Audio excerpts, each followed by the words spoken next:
Hello friends, कैसे हो आप सभी। आशा करते हैं आप लोग अच्छे होंगे। तो चलिए आज हम पढ़ने वाले हैं जो है अलग अलग वस्तुओं को जो मापने का जो यंत्र होता है उसके बारे में। ठीक है, तो इसमें जो पहला आता है वो होता है हमारा ऑडोमीटर। ऑडोमीटर, ठीक है, ऑडोमीटर। तो ऑडोमीटर का जो उपयोग किया जाता है गतिमान वस्तुओं द्वारा तय की गई दूरी को मापने के लिए। ठीक है, तो गतिमान वस्तुओं को मान वस्तुओं द्वारा तय की गई दूरी को मापने के लिए, दूरी को मापने के लिए। ठीक है, जैसे आप लोग मोटरसाइकिल या फिर अन्य वाहनों में देखते होंगे कि आपको एक जो आप ऊपर में देखो मोटरसाइकिल के आगे में वहाँ एक शो करता रहता है जो आपका गाड़ी 600 किलोमीटर चला, 1000 किलोमीटर चला, उसे ही हम ऑडोमीटर कहते हैं। दूसरा आता है इसमें स्पीडोमीटर। स्पीडोमीटर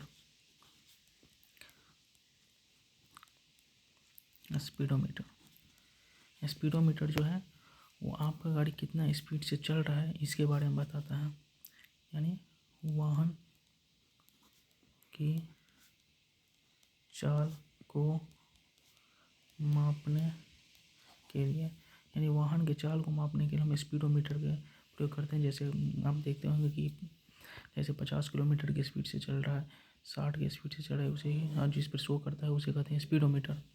इसके बाद अगला जो आता है उसे कहते हैं अल्टीमीटर। अल्टीमीटर अल्टीमीटर अल्टीमीटर का जो उपयोग किया जाता है वो किया जाता है वायुयान द्वारा।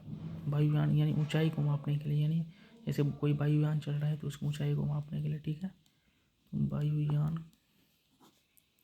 की ऊंचाई को मापने के लिए। ठीक है, इसके बाद जो अगला आता है उसे कहते हैं सेक्सटेंट। सेक्सटेंट जो होता है सेक्सटेंट सेक्सटेंट जो होता है वह वस्तुओं की ऊंचाई को मापने के लिए प्रयोग किया जाता है। किसका? वस्तुओं का। सेक्सटेंट का उपयोग किया जाता है वस्तुओं के ऊंचाई को मापने के लिए सेक्सटेंट का उपयोग किया जाता है। ठीक है, इसके बाद अगला आता है हमारा ऑक्सेनोमीटर। ऑक्सेनोमीटर ऑक्सेनोमीटर या फिर क्रॉस्कोग्राफ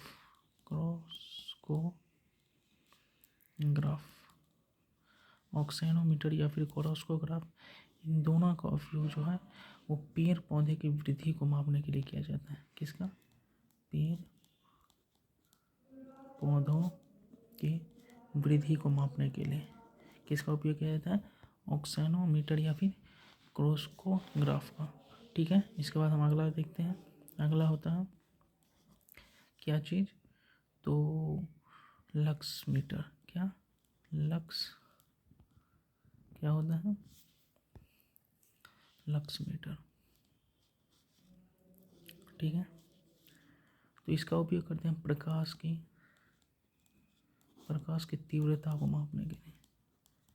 प्रकाश की तीव्रता को मापने के लिए हम किसका उपयोग किया जाता है? लक्स मीटर का। ठीक है, इससे अगला आता है हमारा गैल्वेनोमीटर। क्या चीज़? गैल्वेनोमीटर। गैल्वेनोमीटर का उपयोग किया जाता है गैल्वेनोमीटर। तो गैल्वेनोमीटर का उपयोग किया जाता है धारा के दिशा को मापने के लिए। किसकी दिशा? धारा की दिशा को मापने के लिए। तो धारा की दिशा को मापने के लिए गैल्वेनोमीटर का उपयोग किया जाता है। इसके बाद जो अगला आता है वो होता है एनीमोमीटर।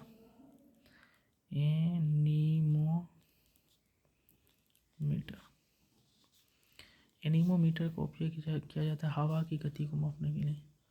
हवा की गति को मापने के लिए किसका उपयोग किया जाता है? एनीमोमीटर का उपयोग किया जाता है हवा की गति को मापने के लिए। इसके बाद जो अगला आता है थर्मामीटर। आप लोगों को पता होगा थर्मामीटर का उपयोग किस लिए किया जाता है, यानी तापमान को मापने के लिए, तापमान को मापने के लिए थर्मामीटर का उपयोग किया जाता है। ठीक है, इससे अगला थर्मामीटर। देखिए थर्मामीटर जो है वो जब अधिक टेम्परेचर है उसको नाप नहीं पाता है, तो इसके लिए अधिक टेम्परेचर को मापने के लिए हम उपयोग करते हैं पैरोमीटर का। किसका? Pyrometer, pyrometer.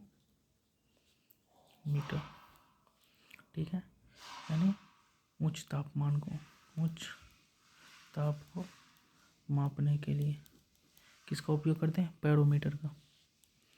इससे अगला आता है हमारा स्टेथोस्कोप। स्टेथोस्कोप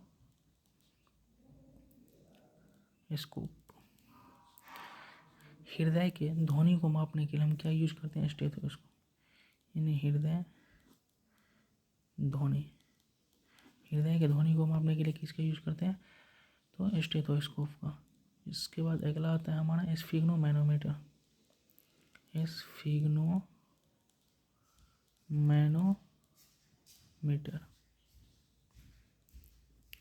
स्फिग्नोमैनोमीटर का रक्तचाप मापने के लिए स्फिग्नोमैनोमीटर का उपयोग करते हैं। ठीक है, या फिर बीपी मापने के लिए आप कह सकते हैं, बीपी मापने के लिए स्फिग्नोमैनोमीटर। इसके बाद जो अगला आता है वो होता है हमारा हाइड्रोमीटर। एक होता है हाइड्रोमीटर और दूसरा होता है हाइग्रोमीटर। तो हाइड्रोमीटर का उपयोग जो है हम क्या, तरल पदार्थ का घनत्व को मापने के लिए किसका उपयोग करते हैं? हाइड्रोमीटर। एक होता है हाइग्रोमीटर।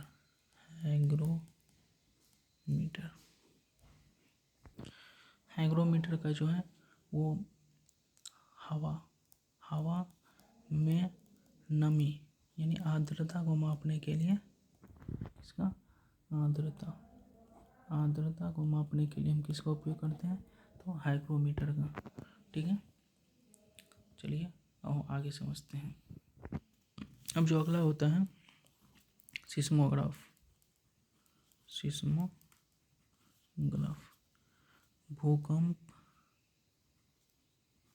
भूकंप की तीव्रता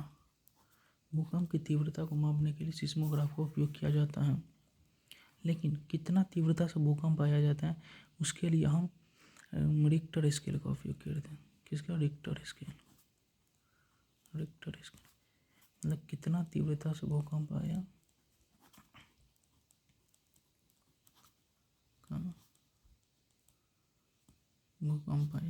उसे मापने के लिए किसका उपयोग करते हैं? रिक्टर स्केल का। अगला आता है कैरेटोमीटर। सोने की शुद्धता को मापने के लिए किसका उपयोग करते हैं? कैरेटोमीटर का। इसके बाद अगला आता है फायदोमीटर। समुद्र की गहराई को मापने के लिए हम इसका प्रयोग करते हैं। समुद्र की गहराई को मापने के लिए फायदोमीटर का उपयोग करते हैं। इससे अगला जो आता है क्या होता है? वो होता है कार्डियोग्राम।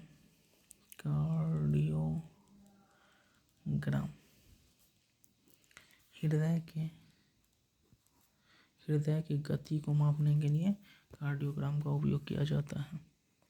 इसके बाद अगला जो आता है वो आता है हमारा कार्डियोग्राम हो गया, फायदोमीटर हो गया, कैरेटोमीटर हो गया, पाइर हेलियोमीटर। क्या होता है?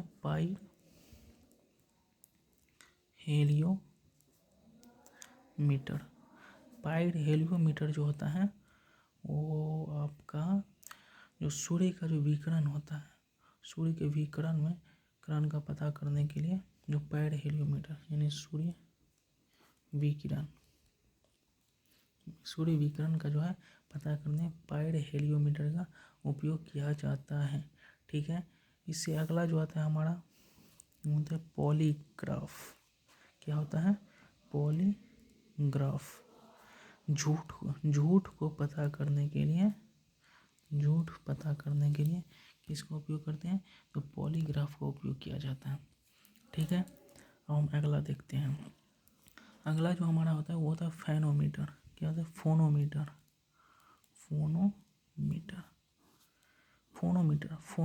फोनो से किसके संबंध है? ध्वनि की तीव्रता को मापने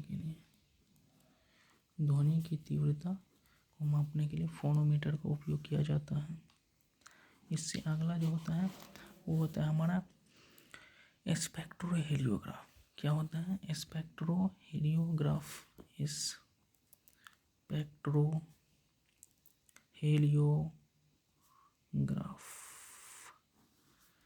इसका जो है वो सूर्य की फोटोग्राफी में इसका उपयोग किया जाता है। सूर्य की जो है फोटोग्राफी में स्पेक्ट्रोहेलियोग्राफ का उपयोग किया जाता है। इसके बाद अगला आता है हमारा रेन गेज यानी वर्षा को मापने के लिए हम रेन गेज का उपयोग किया जाता है। इससे जो अगला आता है वो होता है नेफ्रोस्कोप।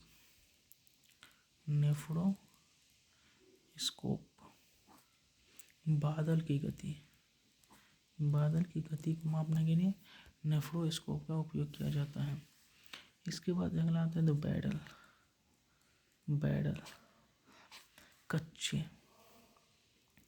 कच्चा तेल को मापने के लिए हम किसका उपयोग करते हैं? बैरल का। और आपको एक जानकारी दे दूं कि एक बैरल जो होता है वो 159 लीटर का होता है। ठीक है, एक बैरल 159 लीटर का होता है, आप लोग याद रखिएगा।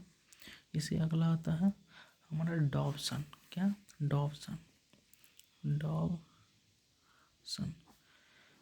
ओजोन जो होता है, ओजोन परत, ओजोन की जो है मोटाई को मापने के लिए हम डॉब्सन का उपयोग करते हैं। इसके बाद अगला आता है क्यूसेक का जो उपयोग होता है वो जल के प्रवाह की गति को मापने, यानी जल की जो प्रवाह की गति है, जल के प्रवाह गति को मापने के लिए हम किसका उपयोग करते हैं? क्यूसेक का उपयोग करते हैं। ठीक है, इसके बाद अगला आता है हमारा रडार।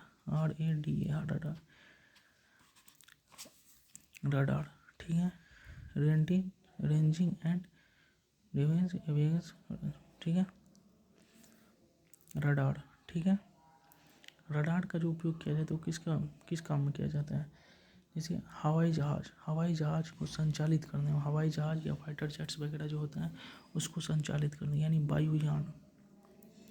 वायुयान की संचालन में किसका उपयोग किया जाता है? तो हमारा रडार का उपयोग किया जाता है। इसको अगला आता है sonar. Sonar, sound navigation and ranging system इसका फुल फॉर्म होता है। सोनार का उपयोग किया जाता है किसका? समुद्र में छिपी वस्तुओं को पता करने के लिए सोनार का उपयोग किया जाता है। ठीक है, आशा करते हैं आप लोगों को वीडियो अच्छा लगा होगा। Thank you so much. जय हिंद।